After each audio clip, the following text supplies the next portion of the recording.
আলহামদুলিল্লাহ, চকচক করলেই যেমন শোনা হয় না, ঠিক তেমনই দামি পোশাক আর কথায় কথায় ইংরেজি বললে ভালো মানুষ হওয়া যায় না।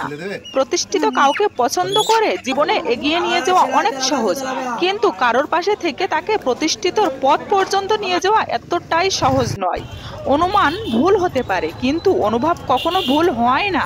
কেননা অনুমান আমাদের মনের কল্পনা, আর অনুভব আমাদের জীবনের শিক্ষা মাত্র।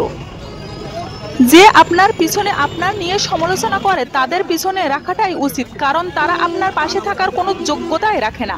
খাবারে কেউ বিষ ঢেলে দিলে তার চিকিৎসা করা সম্ভব, কিন্তু কানে কেউ বিষ ঢেলে দিলে তার কোনো চিকিৎসাই করা সম্ভব হয় না। পুরো পরিবারটাই সে কানে বিষ ঢালার কারণে এলোমেলো করে দেয়। জীবন মানে নিজেকে খুঁজে পাওয়া নয়, জীবনের আসল অর্থ হলো নিজেকে তৈরি করা। বন্ধুত্বের পরে কাউকে ভালোবাসা সম্ভব, কিন্তু ভালোবাসার পরে আর কারোর সাথে বন্ধুত্ব করা সম্ভব হয় না। স্বপ্নকে সত্যি করার প্রথম ধাপ হলো স্বপ্ন দেখা। ঘৃণা করা হলো বোকাদের কাজ, তারা ভাবে তারা চিরকাল বেঁচে থাকবে। আপনি কতটা অসুখী, কতটা দুঃখী, কতটা ভেঙে পড়েছেন তা কারোর কাছে কিছু যায় আসে না। সেই জন্য সবসময় চেষ্টা করুন নিজের মতো চলার। নিজে ভালো তো জগৎ ভালো, কে কি বললো সেটা দেখার কোনো বিষয় না। কথা বলতে বলতেই চলে আসলাম আভরণ থেকে কাগজপুকুর মোড়। এসে আমাদের খোকাকে পেয়ে গেলাম, বেশ ভালোই লাগছে। এই যে বাসার উদ্দেশ্যে রওনা দিলাম। আল্লাহ হাফেজ, আসসালামু আলাইকুম।